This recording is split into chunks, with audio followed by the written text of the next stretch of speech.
Her name is Sarah Dance?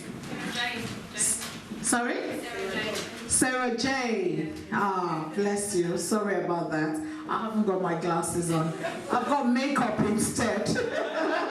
Praise God. Can you come forward, please? Hallelujah. Can we give her a round of applause? Thank you, Sarah. Thank you so much for having me here. And thanks to Pastor Izzy for inviting me once again. It's always a pleasure to come down and talk a little bit about, you know, where I work, what we do, and also the kind of things that hopefully will help to improve people's emotional well-being and also help them to be able to cope with day-to-day life struggles. So I'm Sarah Jane. I'm from Mind, which is a mental health charity, and we work across England and Wales supporting anyone with mental health problems.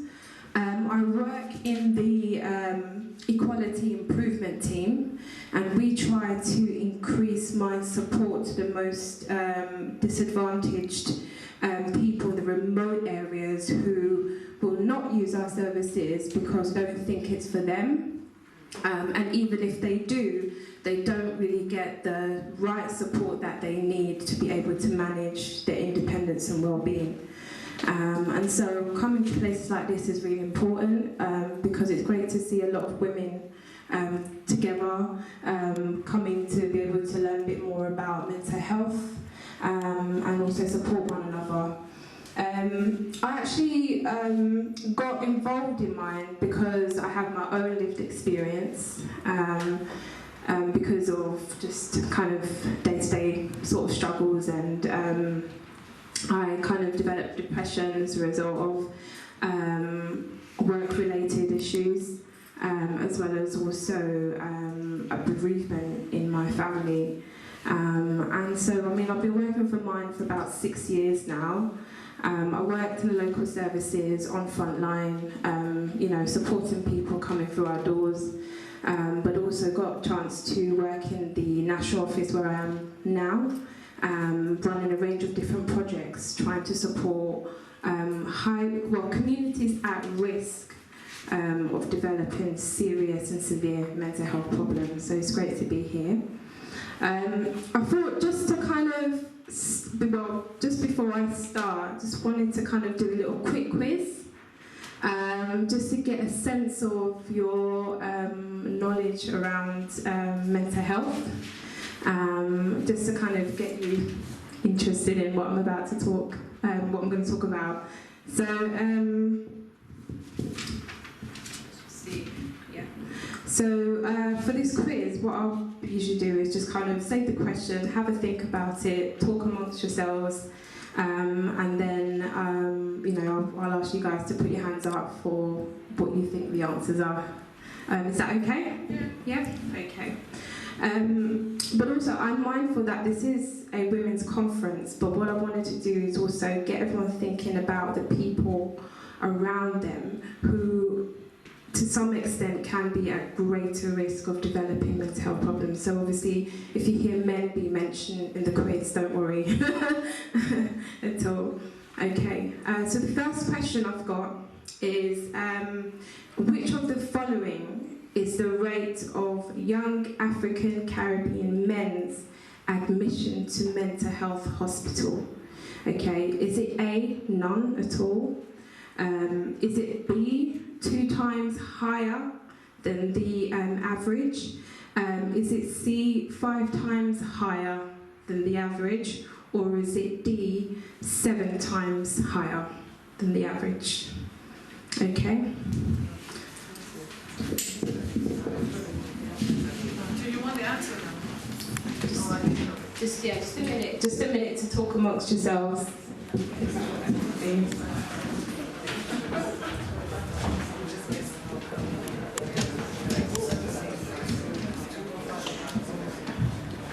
Okay, so hands up if you think it's A. It's nothing at all. There is no rate. Young African Caribbean men are fine. They just go to hospital every now and again. Okay? Hands up if you think it's B. So actually 2 times higher than the national average. Okay, that's none. How many of you think it's C, so 5 times higher? Okay, quite a good number. And how many of you think D, 7 times higher? Okay, so C and D sort of, kind of fairly the same kind of number of people think that, yeah, those kind of numbers are quite high, but the answer is actually C, so it's 5 times higher than the national average. And that's mainly because of the stigma attached to mental health problems, and also the discrimination that comes with it.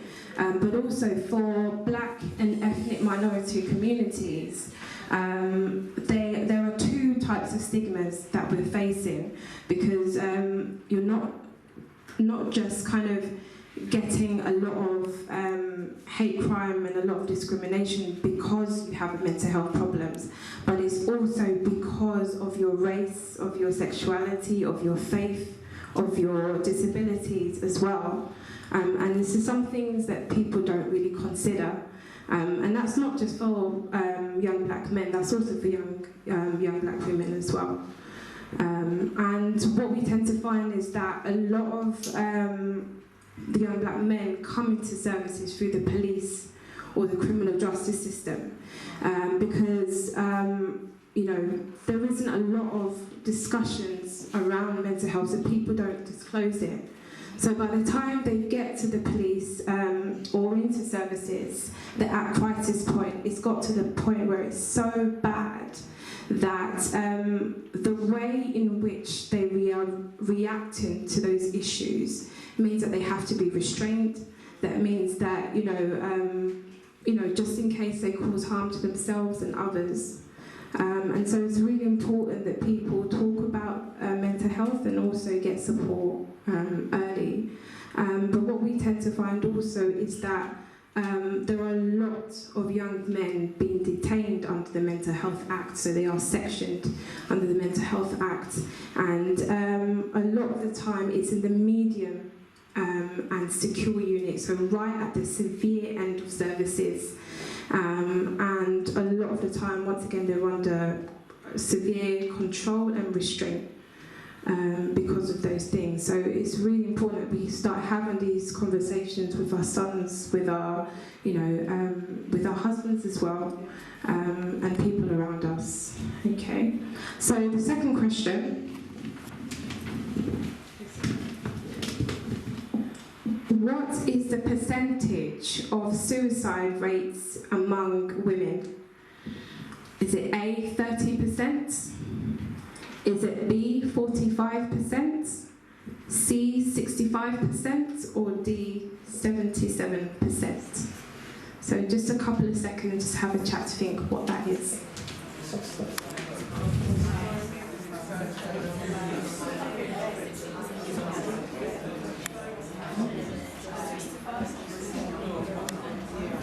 Okay, so hands up if you think it's A, 30%. Okay, hands up if you think B is 45%. Okay, hands up if you think C, 65%. Okay, so a couple of you, and hands up if you think D, 77%. Oh wow, okay. That's great. It's actually B, 45%. What we tend to find is that because of the social pressures attached to women, because we as women, we play so many different roles. We're mothers, we're sisters, we're daughters, and a lot of the time we are, the rock in the family, and we carry quite a lot of things that can make us susceptible towards self-harming, towards, going into crisis, and also considering suicide.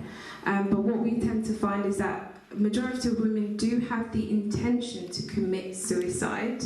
However, some don't necessarily have the confidence to go ahead with it. But the percentage of those who do is around 45%. Okay, and just interestingly, another question: is okay. If we were to kind of think about the percentage of suicide rates among men, what do you think that is? So hands up if you think it's A, 30.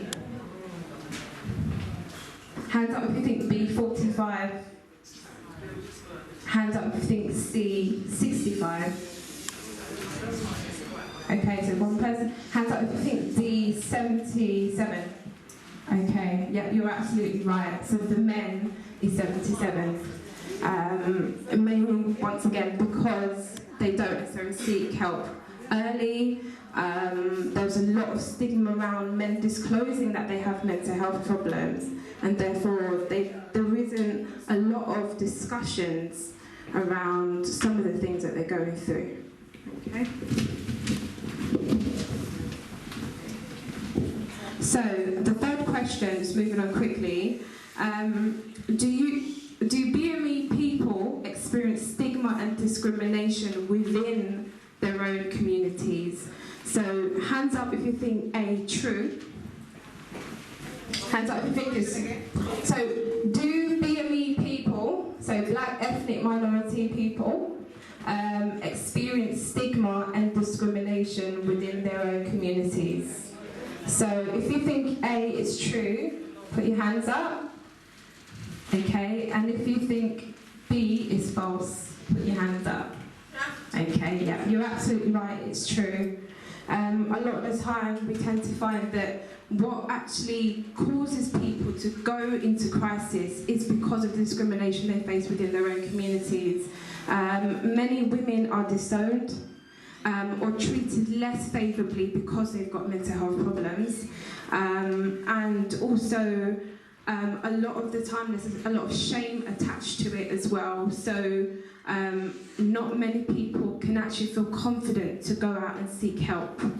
So it's really important that, you know, our perceptions and attitudes and behaviours towards people within our communities is one that's supportive, where they feel listened to, where they feel valued as well, because that could make all the difference to preventing them from going into crisis, as well as also making sure that they're able to manage their independence and well-being. So that's really key.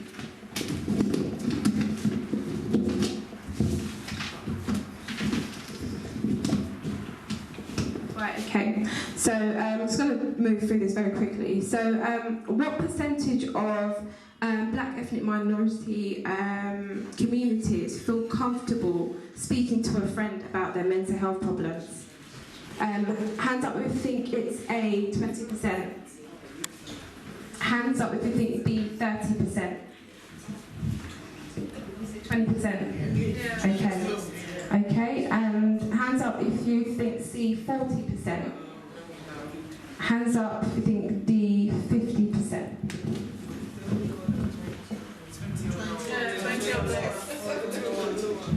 Surprisingly, it's actually C, 40%. Yes, yeah. So 40% compared to, you know, sort of the kind of white counterparts feel comfortable talking to a friend about their mental health problems.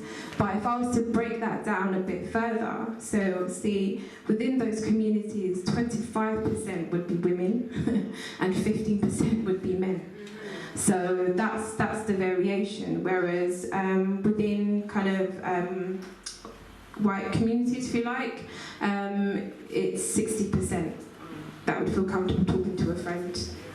So it just kind of shows you the difference in terms of how mental health is perceived, how comfortable people feel about talking to their friends about mental health as well.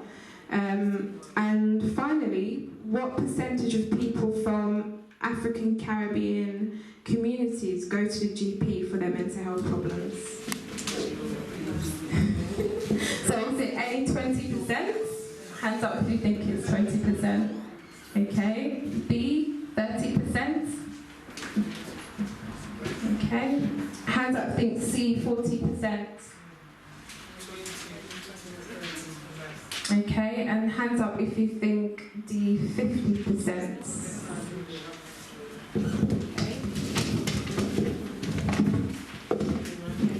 So it's actually 40%.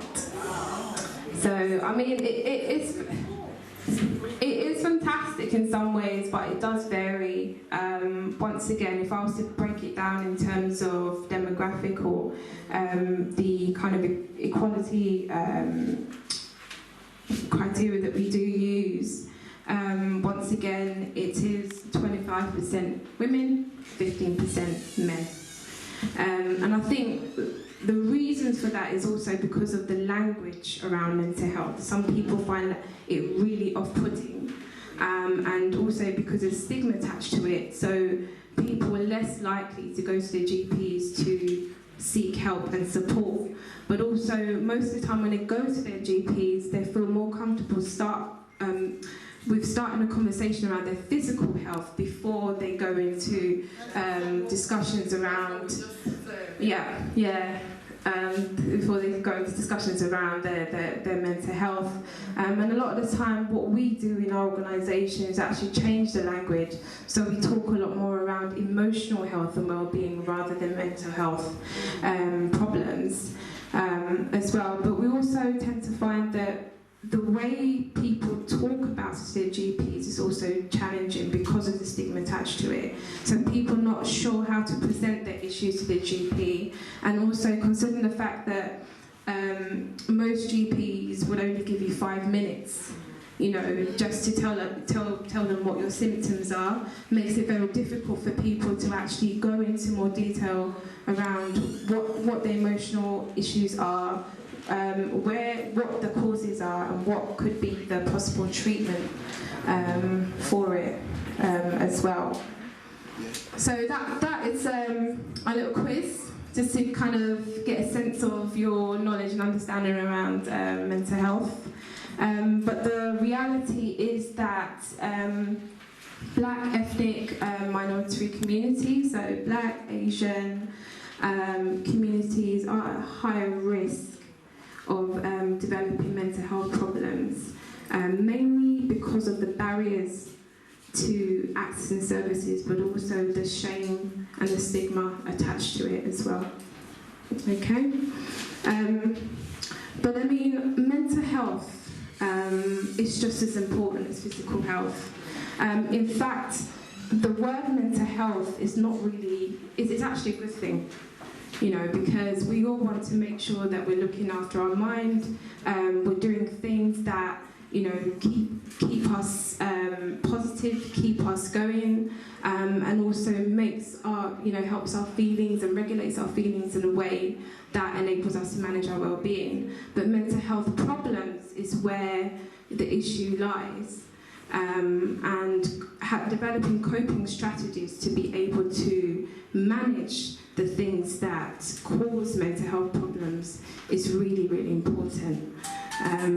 But what we're trying to do as an organisation is to make sure that mental health has the same parity of esteem as physical health, so that is widely discussed and also supported. So that's really important. Interestingly, 1 in 4 people will experience a mental health problem in any 1 year. So, which kind of shows that mental health problems is common. It is a common thing that can affect anyone. It's indiscriminate in that sense. But the types of mental health problems that people face, as well as their coping skills around it, is what can kind of affect how they experience it, how they're treated, and how they are supported. So that's something to be aware of. So from our survey that we did, we identified that in fact 35,600 people would visit their doctors about a mental health problem, and 15 people would take their own lives. So once again, it just kind of shows that you know, mental health problems is common, and it's something that can affect all of us. But because these statistics are not readily available, sometimes we can often think that, you know what, actually it's only me that's going through this problem, and my situation is so unique that I can't really go to anyone else to talk to about it. But what we're trying to do within our team is to say that we are here for more than the 1 in 4, because we recognise that some communities are at higher risk of developing mental health problems. So, and the reality is that one size does not fit all, you know, and the current issue at the moment is that the way that services are set up means that certain communities can benefit from it, but at the same time it creates barriers for other communities as well. And so we're trying to improve the way services are run, the way that they're designed and they're delivered, so that it becomes inclusive and accessible for everyone. So that's what we're trying to do. And in terms of some of the barriers and some of the challenges that can affect people from accessing services, one of the key factors is language. Okay. One of the key factors is language. As we know, if English is not your first language, you know, trying to talk to someone about your mental health problems can be very, very difficult. Whether that's a family member, friends, or even someone in your local community. But also going to the GP to talk about it can be very, very difficult as well. But we also realise that cultural and religious understanding of mental health can be tricky as well, because in some communities and in some faith, mental health is seen as something that's spiritual, and so therefore, you know, some of that problem could have a bad spirit, for example, and that's why they're going through it. And although it's good to be in church and other kind of religious places, it's also important to gain professional help to be able to manage well-being. And I'm just going to, because I'm running out of time, so I'm just going to quickly mention about some of the signs and symptoms of mental health problems. You know, as we all know, at some stage in our lives, sometimes we feel down, sometimes we feel tired, and sometimes we struggle to get up in the morning. And that's all fine. But if it's happening over a longer period of time, so you're feeling a lot more tired for about 2 to 3 months, your low mood has not improved for about 2 to 3 months or even longer, and it's got to the point where you can't leave the house, you know, you can't do much as you used to do. That's where we see that as an issue. And so in those situations, we would say that it's really important to talk to someone about it, whether it's our services or whether it's some of the other support services in the community and stuff like that. But ultimately, what I would recommend is also being able to, so because I'm conscious of time, so I'm just like, what do I say? The important things to say, but one thing I would recommend is that what's most important in these situations, because sometimes you can be in denial about, you know, the issues. What's most important, first and foremost, is to acknowledge that there is an issue, and then seek help, because a lot of the time some people don't necessarily acknowledge it. Think, I'm fine, it's going to be okay, up until you get to a point where you're burning out at work, or you're just struggling to just get out and about or do things that you would usually do. So in those situations, the first important thing is to acknowledge it and then seek help, whether it's professional help. Even if you were to speak to your pastor, which is great, you know, that could be the first step. But also what we want to do is equip pastors and other people of faith about the services that we offer, the kind of support that we can, you know, people can get, as well as the range of different ways that they can manage their own mental health and well-being at home and wherever they are. I would love to go in a bit further, but obviously because of time, yeah, I'll end here. But thank you very much.